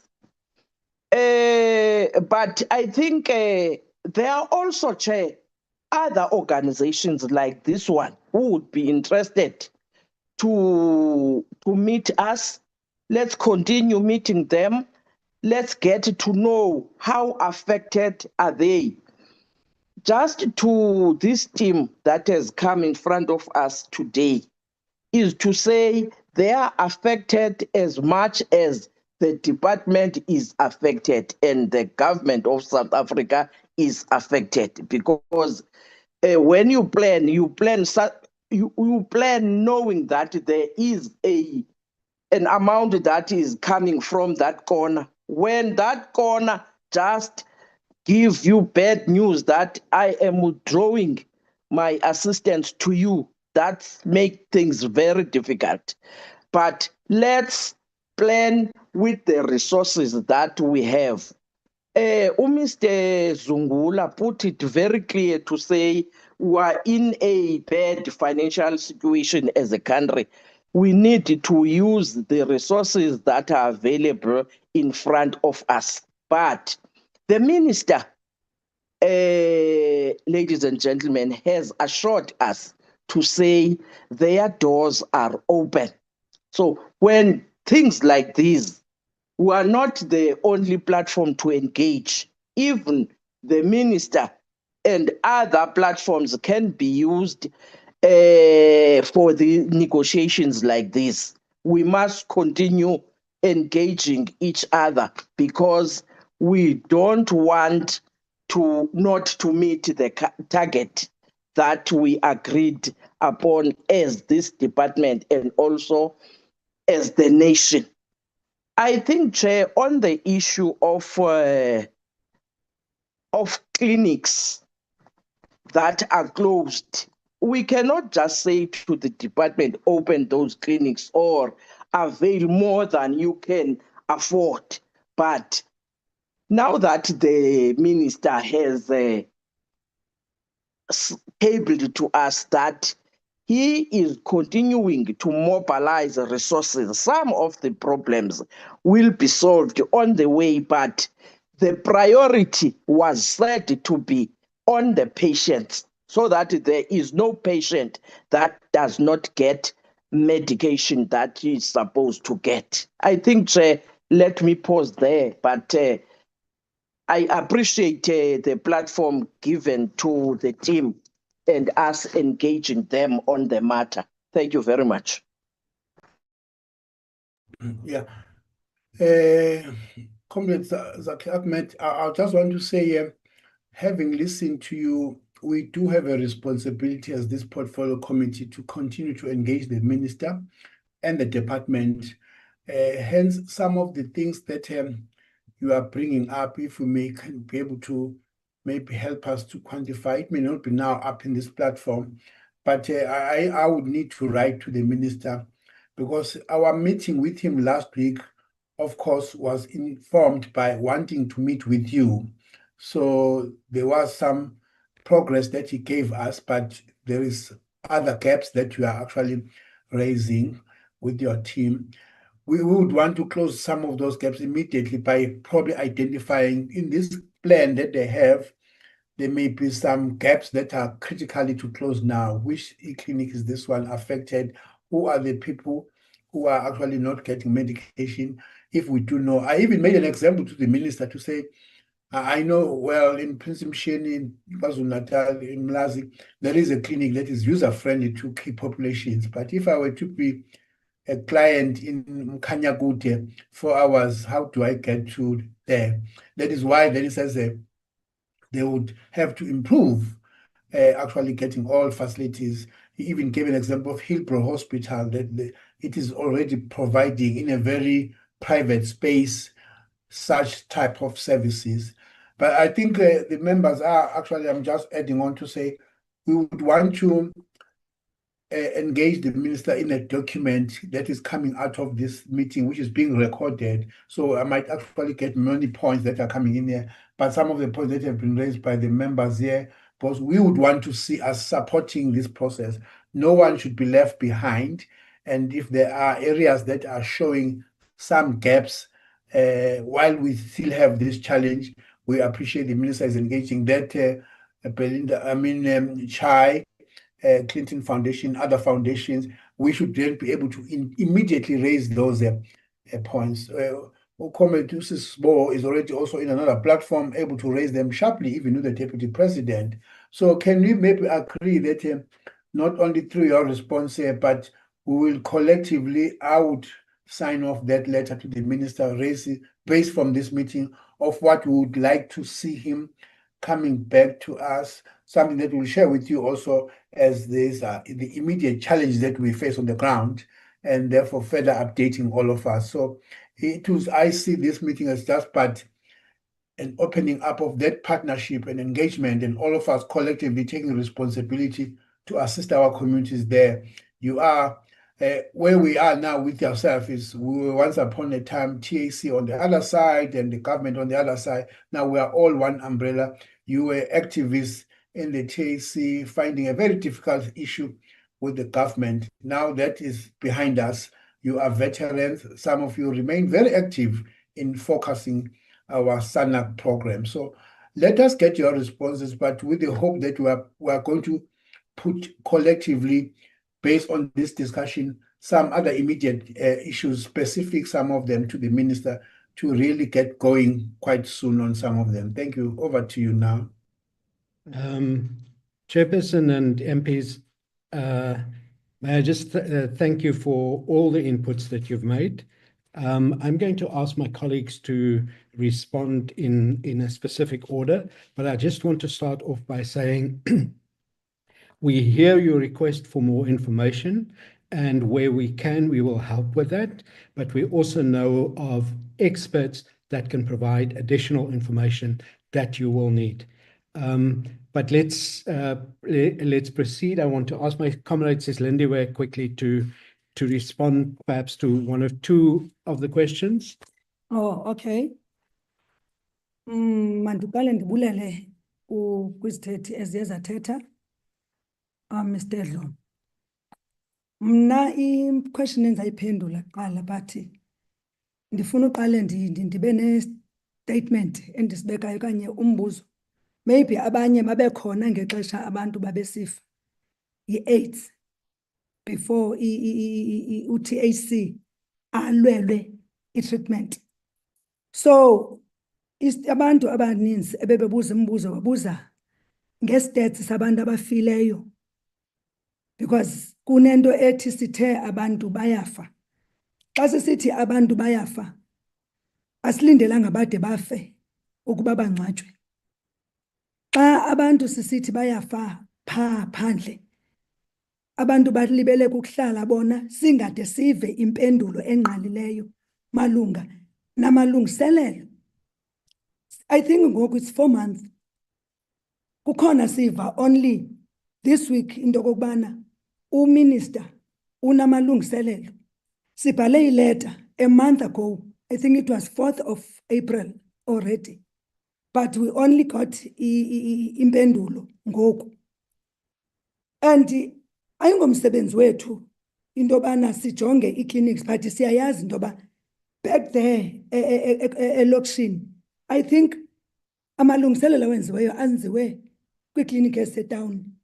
Kwazi selokishini siza kutsho sithi ziyafa ngoba ii-long queues zisekhona. Abantu basasebenza under stress because abantu bebencedisa like i-nurse ebeziqashwe zezinye organizations ziphelelwe ngumsebenzi. Abantu bakubela nto i-community care workers ziphelelwe ngumsebenzi. I-data capturers ziphelelwe ngumsebenzi. So abantu bebencedisa kwicala le-HIV bayekile usebenza. So nina nisasixelela into kokuba masenze stats. Even kwi-clinics eziye abantwana bajikiswa. It was last week before ndibe ne-interview no-SA FM. Abantu kwi-clinics abantwana bebejikiswa kuthe baphinde babuye for immunization. Are you guys waiting for them to die before you get like you do something? Because I didn't say the people are like dying, but when you are saying that this is collapsing, it means it's falling. So the action is falling. There is no action in the clinics. There are long queues. I don't know if you can visit the clinics. Maybe if facility managers, because I've been in the clinic, if abanixeleli bagade imisebenzi yabo. Enkosi. Thank you, Sis Lindiwe. Zuki is just going to do a quick translation. Sis Lindiwe's clinic is Lower Crossroads. It's Crossroads. Crossroads Clinic.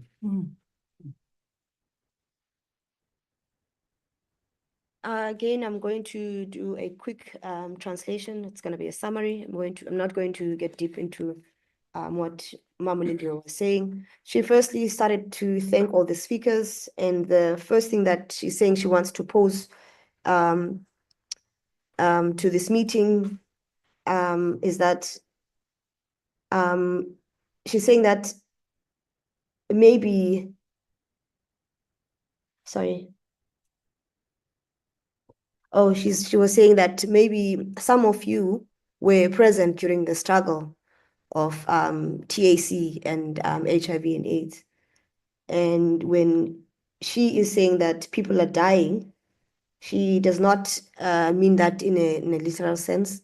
She means in a sense that people are eventually going to die if there's nothing being done.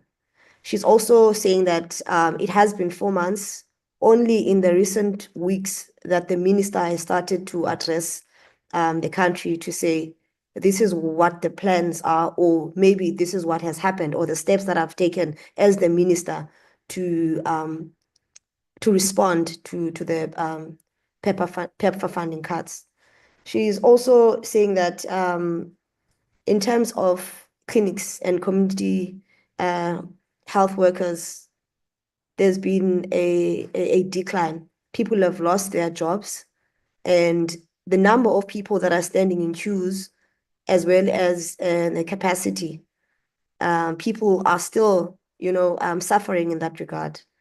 And the last thing that she says is that in terms of the kids that she was referring to, just last week, there was a lot of children which were turned back, which were told to go home because they could not be assisted. And one last thing that she said was that if there is no information that you're getting from the clinics, or you're not getting any feedback from the facility managers, it is probably because they are safeguarding their own employment, not because there's no evidence of what we are saying. And it is not our responsibility to go and look for data, even though we can, because we used to do it during the time of fighting for antiretrovirals, TAC, and so forth. But it's essentially not a responsibility of this coalition to do so. Thank you. I'm going to ask Dr. Venter, Professor Venter, to address the committee. Thank you, Zackie, and thank you for everybody for your time. Again, I think it's important to understand that when we saw the overnight withdrawal of PEPFAR funding, we were all horrified because we knew the Department of Health was going to have a tough time.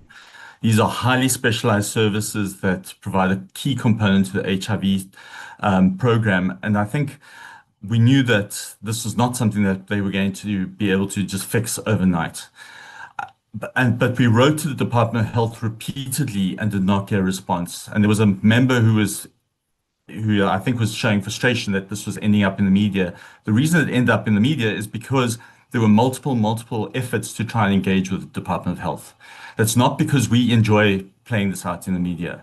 We wrote to the presidency, we wrote to the Department of Health, we had to write again and again and again. It's only last week that the minister actually came out and actually engaged. And this is not because we weren't trying to engage and trying to help. We are highly invested in the Department of Health being as strong as it possibly can. And it's because there didn't seem to be any sense of urgency, and because we understand that the program is going to show weakness quickly. There was also, you asked for facts. We don't have we don't have data systems at our fingertips monitoring the clinics. PEPFAR had those. The minister does have that. And in fact, you do have those facts. The NHLS data that was presented last week that made its way into the media, those are the facts you have in front of you. Those are hard facts. Those are quality measures that show you that the program is not doing well. You asked, which clinics? It's across every single province. There is a major weakening of the program. It also calls into questioning the minister saying that for 520,000 new people were started in record numbers over the last 6 months. You need to be questioning those numbers because that is not borne up in the NHLS database. And this is the difficulty I'm having at the moment. We're being asked to provide these numbers. You have those numbers in front of you to be questioning that. He needs to come up with the numbers to say, how is he able to come up with this? In the budget that came out yesterday, there is no budget for this additional 500,000 people in that budget. So how is he going to pay for these ARVs if these 500,000 people now make their way into the program? So all of these are difficult things that we do not want to embarrass the Minister of Health. We do not want him to fail. We want this program to be strong. But if he does not provide data and does not provide reassurance that there is a plan in place that is coherent and makes sense to us, he also can't just say that we must believe him. And I do believe it's your role to start asking those harsh questions. We're not here to have a parallel data system. He has all that data to provide for you. We can tell you which data points you need to ask for, but that is available in the NHLS. It should be available in tier.net through a whole range of these things. You need to be asking him for those data points to back up what he claimed he gave you last week. Thank you. I'm going to ask my colleague Anna Grimsrud, who didn't make presentation, but she has sufficient knowledge of the data systems to come in. Anna? Great. Thanks, everyone. First of all, I just want to say it's very reassuring to hear all of your questions at this time. We are concerned, and so it's great to be in a space where there's other people that have concerns and have questions. We spent a lot of time this evening talking about the 63,000 files, but I want to bring up the fact that PEPFAR was operating where 80% of the 8 million people living with HIV in South Africa live. So 80% of those people are potentially impacted, and that's also what we're really worried about. We, as Francois has just said, we don't have access to all of the data, but we would love to see the data to support some of these claims that everything is fine. And that's really important because at the moment, we have only access to things that show that things are not okay. We've spoken about the NHLS lab data. We've heard from Rachidze about the community-led monitoring data. And so all of these things are what's concerning to us. We also, the only plan we've seen was the circular that was released on the 11th of February that the minister also mentioned, and that circular was great. But there's no evidence available and no data available as to whether or not any of that has been implemented. We've heard that there's these weekly provincial updates that show progress, but we haven't been able to see those. And the ministers also mentioned this 1.1 million campaign, which was designed last year and discussed and agreed upon in October. And so that's not a campaign to make up for this funding shortfall. That's a campaign to support already quality challenges that we had before the budget. We saw nothing in the budget yesterday to support this 1.1 million campaign. We see, as Francois said, a flat line almost saying, you know, we're going to have 6 million and then 6.2 and 6.5 million people on treatment. That doesn't align with the 1.1 million goal. And that unfortunately doesn't align with us meeting our 95 targets either. So really, we are glad to engage further, and we would love to support the department to make these plans, both the emergency, immediate, acute plan, but also an efficient, realistic plan that's properly costed to support an efficient system heading forward. I will share all the numbers and sources as per asked in the chat, but we would really appreciate any requests that this committee can make for more data to show that the program is fine, because we hope the program is fine, and if it's not, we would love to work collaboratively to make it the most improved that it could be. Thanks. My colleague says Nomsa will be the next respondent.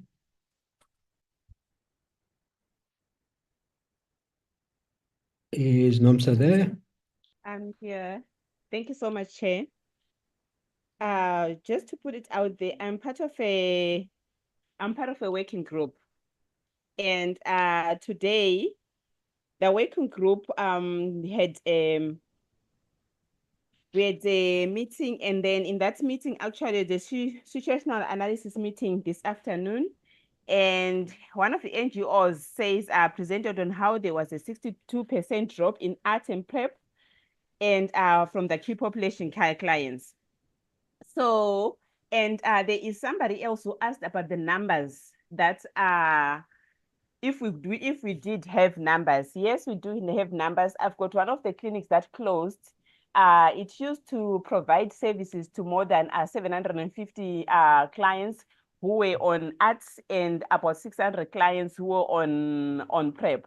And these are only sex workers that went into their institution to look for services, not counting other sex workers who didn't go there.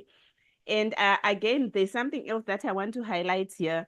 And thank you so much for recognizing the work that we are doing. We are trying to do a SWET, trying to reach out to sex workers. But now one of the challenges, somebody else has already spoken about it. We're having a challenge whereby most of the sex workers were using our helpline that is no longer funded as well, that we're looking for funding for. And some of our clients didn't get did not get referral letters because some of them, they are not reachable. We cannot reach them because they don't have cell phones. The only thing that they relied on was for the mobile clinics to go to them to give them medication or to provide all the other services. So that's one of the barriers that we are having. And I've got some submission that I have. I'm going to share it in the chat, Chair, if you permit me to. I've got a submission that as a working group that we put up together that I'm going to share with everybody here on this platform. And the transfer of files, the way that some of the files were transferred, it's caused a little bit of some problems to some sex workers and us as organizations on the way that we're supposed to be following up on the sex workers. So we're trying our level best not to lose our clients, not to default, but we try our level best to support them, to give them, to use all the resources that we have as SWETs to provide and give them enough information. Hence the reason why we are trying to create good relationships with other clinics to see which clinics are friendly to sex workers where we can refer them, not only sex workers, but other key populations. Thank you, Chair. Thank you, Sis Nomsa. Sis Bongile, you on? Thank you, Zackie. Thank you, Dr. Loma and the colleagues. I think I need to, because on other things that I wanted to respond to have been covered, but I want to specifically respond on the 1.1 million campaign. Dr. Lomo, you are very right. We are there, as I said earlier. But I think there's misinformation about the 1.1 million campaign. Those people are people who were in care and we have lost them into care and we are trying to bring them into care. 1.1 million campaign must not be linked to a gap that PEPFAR has opened for us. Because if we are doing that, I think we are defocusing our focus where it's supposed to be. 1.1 campaign, we are much involved because really it talks to us. It talks to the people that we are losing in care because of the challenges of the healthcare system that we are facing as communities. And now, for now, we are mostly focusing on the HIV response. But if we are going to talk about health as a whole, we all know it's a mess and we don't want to admit that, especially a member of parliament. I'm sorry, I'm trying to be polite, but the questions made me realize that I think we're living into different worlds. I'm a patient living openly with HIV. I'm taking ARVs. I know what I'm talking about. I know what does it feel. I always have support groups in my house where people living with HIV we are telling our stories and encouraging each other to go to clinics. We are doing door-to-doors on the ground to make sure that people are going into clinic. The 1.1 campaign, it's only happening at the national provincial level, but there are no people who are there on the ground who are going house to house or using the data that we have to get those people by address, by name and everything. And we shouldn't make ourselves feel like we don't know what our people are living, conditions that are living to. One member of the parliament, I'm sorry, I forgot who asked that questions to say, we should be grateful that people are getting 1 month treatment. We have made so many strides. Now we were calling for 6 months treatment, and that's what we were expecting. When there's a crisis, we expected the Department of Health, the minister, to write a circular to say, because we have this problem, let's have 6 month treatment. People given 6 month treatment so that we can ease the burden on the ground. But we are told that we should be grateful about 1 month and 2 months. That is not. We are human beings, for God's sake. For us to have HIV doesn't mean that we don't know what we need and we don't have to work. People living with HIV are struggling. We have to go and fend for food for our families. We need to do something. If every now and again I have to go to the facility while I'm on treatment, my viral load is suppressed, there's no need for me to be in the clinic, to be the burden of the clinic while I'm on treatment and I know that I'm okay. If I'm given my treatment and go and do my things and work and take my treatment, come after 6 months, take my blood, take my script and go away, and then we are reducing, that will reduce burden to the healthcare workers who are stressed, who are frustrated because of the burden that the department is giving them. We are expecting them to be Jesus Christ or angels who can make miracles, and we are sitting here and want the number of people who are dying. When are we going to learn as South Africans to say we need to prevent deaths before people are dying? We want to respond because people have died. That is not fair. We have died enough. We have lost so many families. We don't want to see that. That is why, as health activists, as people living with HIV, we stood up and say, Minister, let's work together. Unfortunately, we were ignored until we went to the media, until there was action taken. And that's when we were listened to. That's why we are having this meeting. If that didn't happen, we were not going to have this meeting. We're going to be ignored while we are voters, while we are taxpayers, while we are people that the very same committee that is sitting here has a responsibility to make sure that I, as a person living with HIV, I'm taken care of and I'm living a healthy life. So we cannot sit back and say, no, they are still discussing this. What we are presenting here, Dr. Lom, it's the first time knowing about it. And all we were asking is to say, what is the plan? What are you doing? Can we sit around the table and think together and come up with a plan together to say, how are we going to deal with this problem? Because all of us, we are having challenges, and all of us, we are concerned, not only for me who can speak for myself, but also for millions of people who are unable to speak for themselves. So I'm really disturbed and I'm very disappointed as where I'm sitting as a person living with HIV who's using a public healthcare system to say, there are a lot of challenges that I'm facing, but people want me to die first so that they can get, they can react and do something. That is not fair. Thank you. Comrade Chair, I see that there's a hand up there. Perhaps, I don't know what your position is. Chairperson. Chair, my hand is up. You make your concluding remarks, Comrade Zach. No. Is that a point of order? Yes, Chair. No. No. Though not a point of order in the sense of Parliament, but I need to correct something, Chair. No. It was not your hand that came in. Is it your hand? I'm not going to. I saw Yes. another. No. Chairperson. Yes, I saw Honorable Murray, who was actually on the platform. Now I hear another voice. That is the name that came. Did you want to raise a point of order, Honorable Murray? No, Chair. You know what, Chair? I didn't want to interrupt anyone. But my hand has been up before you said the last person that's going to speak. And I allowed everyone to speak because I don't want to interrupt people because you have to know I'm just an additional member and I'm just listening to what's going on. But it seems like everyone is just ignoring me tonight and I'm taking my time sitting in the bus coming from Parliament, listening to this thing. Honorable And Murray, no one is taking it Honorable on. Murray, that is not correct. Your hand has never been up on the platform. You must have said you had a challenge, but you wanted to speak. But your hand was never up on the platform. There's no hand that I saw and I ignored. Chairperson, my hand was up and it went down and went up and it came down. But maybe there was a problem with the gadget.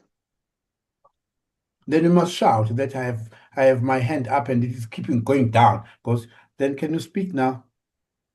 No, Chairperson, I'm listening to the whole thing and it is very interesting, Chairperson.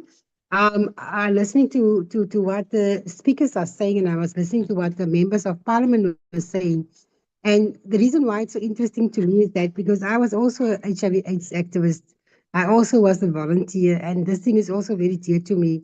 And it is so sad because the last time we had a meeting was also in the afternoon, and the minister came to come and explain to us about PEPFAR and how government is ready to take this thing over. They didn't need these things and all those things. And what I'm listening today, it is like there's miscommunication. It is not that the members of parliament does not care about what the other people are doing that is living with HIV. I think it is just a matter of miscommunication. The minister didn't come and take this thing over. But I want to say is that the minister has reassured us that there won't be a shortfall. People don't have to go and stock up and all those things. And today we hear something else. So it's just a little concern to me because this is one of my areas where I had been working for a very long time. And when listening to people saying these things, it makes a person think twice and it makes a person's heart sore to see that after so many deaths, after so many years, we made so many strides and now we're talking about deaths again. And it's a scary thing because it was scary that time. I just wanted you to know, Chair, that I am on the platform. I did raise my hand. Maybe there was a problem, but I just want to say it was a very interesting discussion and I'm learning as I'm going along. Thank you, Chairperson. Okay, Honorable Mare, in future, if I miss your hand and it can't be raised on the platform, it's not a crime. Just shout and say, I am available, I am not able to raise my hand or you don't recognize me, then I'll recognize. And the secretary also does have a responsibility to support me to recognize hands that I might not have seen. So if in future you don't get recognized, please just indicate that I'm the last one on the row. Please, I must also speak. Thank you very much. Back to you, Zach. Chairperson and members, thank you very much. If I can start by saying this. On the 21st of January, when all of us woke up, there was consternation, there was pain, there's confusion, and people didn't know what was going to happen, particularly people working. And those people who immediately lost their jobs on the 20th, on the 21st and 22nd, those people didn't have a chance to communicate with their patients. Those people didn't have a chance to go out to mobile clinics. So let us be together in understanding that there's pain out there, there's fear out there, and that the Minister of Health is dealing with a very complex, unprecedented situation. Now, let me start with death statistics first. If we go to the Tembisa model, without PEPFAR, we still have about 50,000 people a year dying of AIDS-related illnesses. Let that sink in. It's the fourth highest cause of death, but it is about 50,000 people. The program, I have never used the word that the program has collapsed. And I think most of my colleagues would agree that no program has collapsed. There are clinics that have shut. There are queues that are getting longer. There are people not getting viral load tests, as the data from the National Health Laboratory Service shows. Now, what I want us to focus on, and it's a pity we've gone a little bit off topic, what I and the coalition wants us to focus on is that we know that provinces have submitted plans to Treasury. The amount of money that has been asked is 1.3 billion. Now, that may be enough, it may not be enough. All of us can agree that based on expertise and based on Parliament scrutiny, you can check whether that is going to be enough.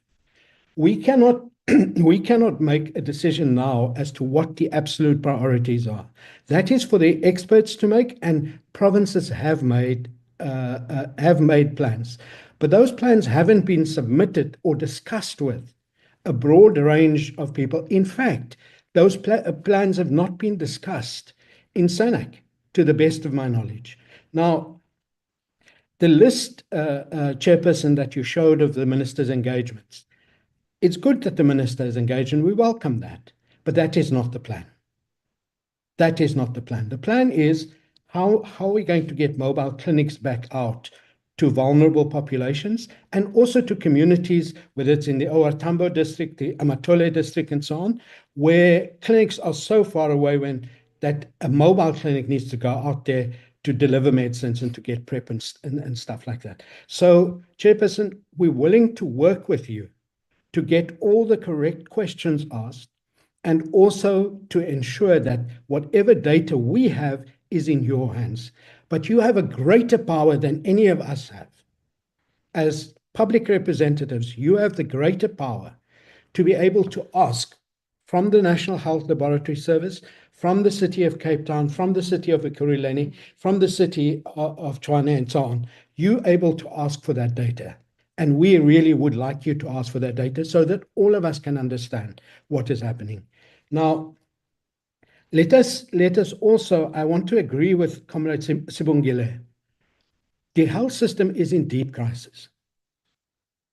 And we have to face up to it. And we also accept that the national budget is a huge problem for government, but also for working class people. So we have to pull together. If we don't pull together on this, then there's going to be a problem. So our appeal is, again, if you remember, after our impolite interruption last week, you came out and said, would we accept a virtual meeting? And we posited that it would be good if there's a virtual meeting and also a follow-up meeting, which is physical. At that meeting, our hope was that this meeting would be preparing for that meeting. And we can prepare if you ask the department, but also the provincial departments to submit their plans. Now, I don't know if you know, but I've never heard Treasury giving more than 250 million in contingency plans. It is our duty to ensure that what the department asks, if it is rational, if it is reasonable, that Parliament and all of us say that please provide what you can from the contingency fund, and on a sustainable basis, make sure that going forward, the medium-term budget, the adjustments, incorporates that on a sustainable basis.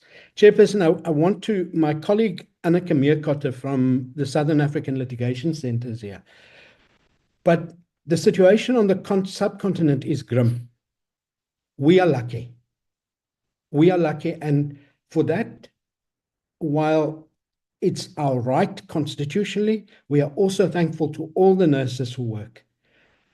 For all of us, we have to ensure that the debt is restructured, not only for South Africa, but in the region. You have the G20 coming up that can help with that. We have a situation where the BRICS are very important. India has supplied most of the antiretrovirals on the subcontinent. We can ask the Indian government to subsidize because they've made a lot of money over the last 20 years or more.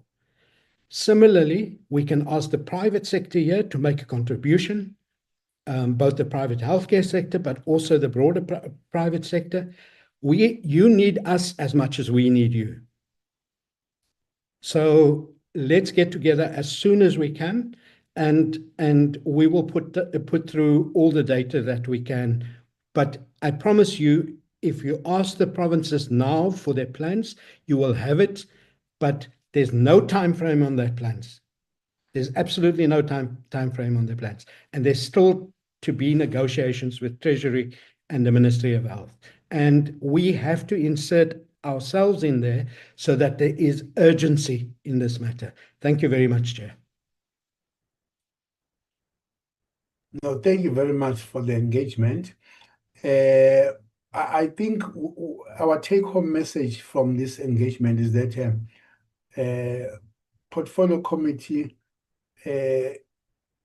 we welcome your being close to the department, but you can be closer more than what you are doing. You can do more, and I think we welcome that. In my other previous meeting with the minister, we then agreed that, Minister, there shouldn't be any problem if we, as a portfolio committee of health, would want to also engage with the Minister of Finance, and there's nothing wrong with that, and it is also possible. But maybe what we are saying, Comrade Zackie, is that the plans may be there, but probably not really being funded for now because of many other processes that are still in place. And I take it to be a work in progress, this matter, to say when will they be funded so that they can be rolled out clearly. I was not aware that the success story of last year's World AIDS Day to say now there are clients who can go home and be given a 6-month treatment that has since been reversed. I'm not aware. If it has, it is an unfortunate statement because some of us were even applauding there to say in a clinic that usually has 10 nurses and suddenly now there are 7. You know, if clients will come in there and take the treatment in February and only coming back in September, unless there are other things, that's good enough until they patch up. Well, there's a reason for them to patch up the supply of staff members. But in the absence of that happening, a 6-month gap is good enough because patients can then, if they are able to source it. So I was not aware that process is being reversed, but we will be appraised on that. So our take-home message is that this meeting is going to be preparing a document that is going to go to the minister. Probably the next meeting may be physical. It might also assist the department. I mean, it can't be us going there and you coming back. So it may actually be a meeting where all of us together with the minister might be together dealing with this matter. But there's something immediate that is continuously being raised because the PEPFAR withdrawal should not have affected the immunization program in the country.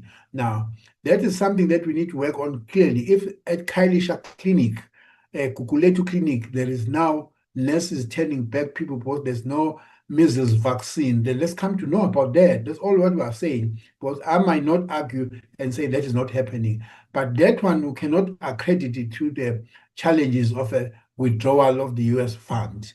It is something that they need to explain differently. So can we then leave with the message that says that it may be important in our engagement to agree that maybe a next round of meetings will be when we would be together and actually be able to respond together with the minister to meet with you. But I would also want to actually ask Mrs. Bo to continue in the other hat that she wears as one of those 18 civil society leaders within SANAC to continuously raise and also be appraised by the plans.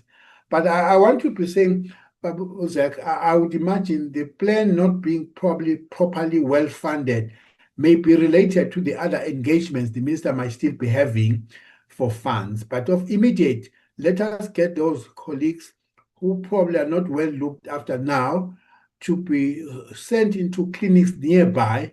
And also, while there should be an improvement there, I can't guarantee that already the staff has already improved its attitude and it will be user-friendly to all of our clients. But that is a work in progress that we also put it very clearly to the minister, please.